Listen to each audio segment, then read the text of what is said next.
Di balik apapun yang kita dapatkan itu bisa menjadi celah. Manusia itu menjadi ujub. Jadi ujub itu tidak harus kaya hari ini. Ujub itu tidak harus jabatannya itu presiden untuk menjadi ujub. Tidak harus. Hari ini semua berpotensi menjadi ujub, kata para ulama. Semua itu berpotensi menjadi ujub dalam perkara dunia. Sehingga akhirnya hanya hati yang betul-betul sensitif, yang dia betul-betul saling, yang betul-betul lalu mampu mendeteksi ini ujub, lalu dia beristighfar kepada Allah.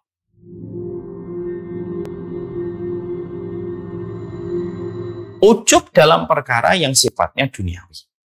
Ujub dalam perkara yang sifatnya duniawi itu, ya, maka sesungguhnya ujub yang dalam perkara duniawi itu bermacam-macam yang kita temukan, dan bisa jadi kita bisa terkena penyakit ujub.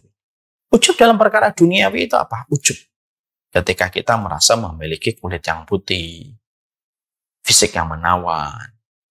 Maka sesungguhnya itu termasuk salah satu celah masuknya ujub. Ketika seseorang itu diberikan oleh Allah fisik di atas rata-rata manusia, kalau yang memiliki fisik di atas rata-rata tidak memiliki iman, maka sungguh dia adalah orang yang berpotensi rusak hidupnya dan berpotensi rusak pada kehidupan di akhiratnya. Ya. Karena fisik. Ya.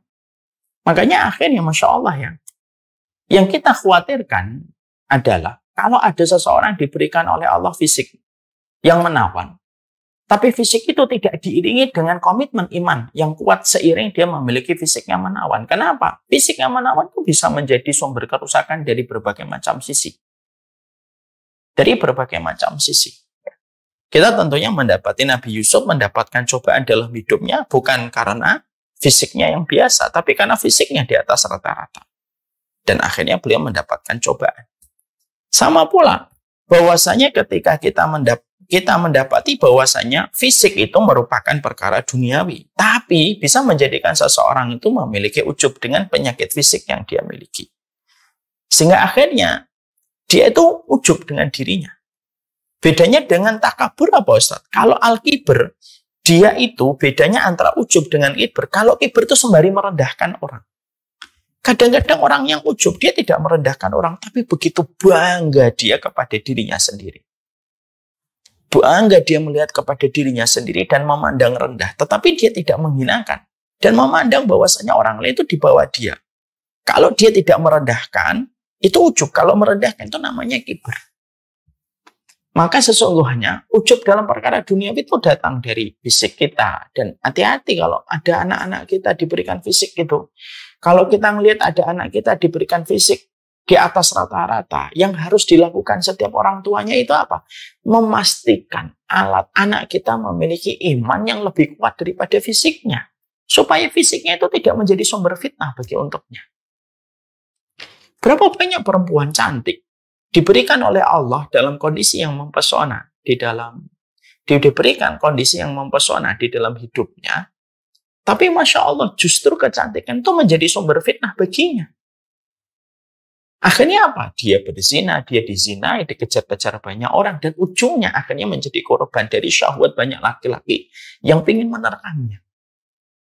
Ya? Makanya akhirnya, betul kalau para ulama salah mengatakan ketampananmu dan kecantikanmu adalah fitnah besar.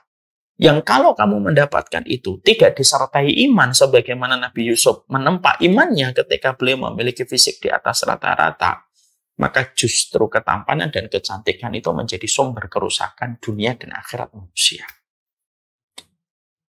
Makanya kalau kita doa sama anak itu apa? Ya Allah, baguskanlah akhlak anakku, termasuk iman anakku, sebagaimana engkau membaguskan fisiknya. Itu kalau doa itu begitu. Kalau saya selalu mendoanya begitu. Allahumma kama hasanta khalqi fahassin khuluq.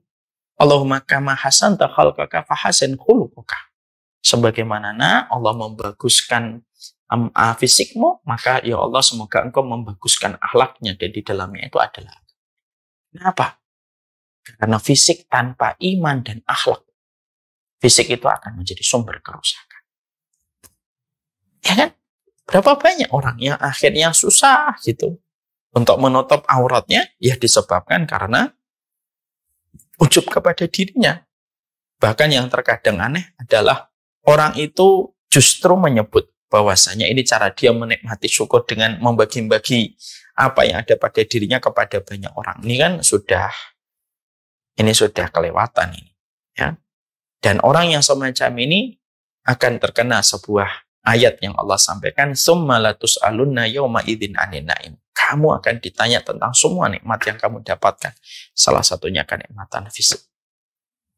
Ada yang sombong dalam perkara duniawi itu apa? Sombong yaitu dalam perkara yang misalkan dalam perkara jabatan yang dia dapatkan, dia ujub dengan perkara pekerjaan yang dia miliki, sekolah yang dia belajar di dalamnya, rumah yang dia miliki, mobil yang dia dapatkan, itu semua bisa berpotensi untuk menjadi ujub. Kalau yang dimiliki itu di atas rata-rata. Ya. Maka perkara duniawi, maka semua itu bisa menjadi jalan orang untuk menjadi ujub. Bahkan turunnya kita dari mobil pun bisa menjadi ujub. Kenapa? Syaitan tahu betul kapan itu bisa memasukkan rasa ujub kepada manusia. Ya. Tanpa kita sadari, ada orang yang naik mobil, tanpa sadar gitu, dia merasa bahwasanya mobilnya di atas 300 juta atau mobilnya di atas 700 juta. Dan ketika turun, maka dia merasa, ini mobilku. Ya. Maka itulah perkara yang lembut sekali tadi dikatakan para ulama. Ujub itu kayak sutra. Lembut betul. Masuk ke dalam hati manusia tanpa merasa. Dinaikkan itu hatinya, tanpa dia merasa. Dinaikkan hatinya itu. Lalu akhirnya menjadi kagum dengan apa yang ada di sekitarnya dan apa yang ada pada dirinya. Ijabul mar'i li nafsi. Yang ujubnya manusia sama dirinya sendiri. Ya. Dan kita itu sangat berpotensi untuk menjadi ujub. Di balik foto yang kita share, bukankah kita di balik foto yang kita share bisa menjadi ujub? Di balik apapun yang kita dapatkan itu bisa menjadi celah. Manusia itu menjadi ujub. Jadi ujub itu tidak harus kaya hari ini.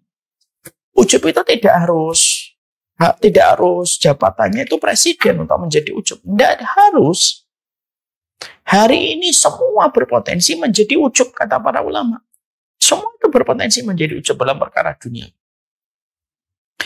Sehingga akhirnya hanya hati yang betul-betul sensitif, yang dia betul-betul saling, yang betul-betul lalu mampu mendeteksi ini ujub, lalu dia beristighfar kepada Allah. Lalu dia beristighfar kepada Allah. Ini ujub dalam urusan dunia. Ya. Jadi sekali lagi poin yang penting pada ini adalah, oh berarti ujub dalam perkara duniawi itu hari ini tidak harus kaya, raya, tidak harus jabatannya presiden, enggak. Bahkan orang yang tidak mendapatkan keistimewaan itu sekalipun bisa menjadi ujub. Terutama ketika hatinya tidak pernah dikondisikan untuk sehat. Orang kalau hatinya sudah tidak sehat, apapun bisa menjadi penyakit hati. Ya. Karena apa? Dia tidak akan bisa menerima sebuah nasihat. Imam Mujahid itu berkata gini, orang itu kalau sudah melakukan maksiat sering, itu sebagaimana telapak tangan kita, kalau ini diibaratkan adalah hati, kalau ada dosa, maka satu jari kita menutup. Dosa lagi, menutup satu. Dosa lagi, menutup lagi. Dosa lagi, menutup lagi. Dosa lagi, menutup lagi. Kata Imam Mujahid, kalau sudah tertutup, dia nggak bisa apa-apa. Mau dikasih apapun nggak bisa mau menutup. Syarat menerima itu terbuka. Saya dikasih handphone. Tangan saya kalau nutup nggak bisa. Kalau buka nggak bisa. Dikasih minuman. Kalau tangan saya tertutup nggak bisa. Kalau tangan saya terbuka baru bisa. Makanya orang kalau sudah terlalu dosa, hatinya tertutup. Dan kalau hatinya sudah tertutup, Masya Allah. Kalau hati sudah tertutup, maka akhirnya banyak orang yang mereka melakukan ujub pada dirinya, tetapi dia tidak pernah menyadari. Masya Allah ya. Bersyukur banget kita akhirnya mempelajari tentang ini. Supaya kita mengkoreksi dan mengevaluasi hal-hal yang terkadang membuat kita merasa ujub ketika kita bangga terhadap apa yang kita peroleh dan apapun yang kita kerjakan. Karena semua urusan duniawi bisa berpotensi menjadi sebab seseorang menjadi ujub.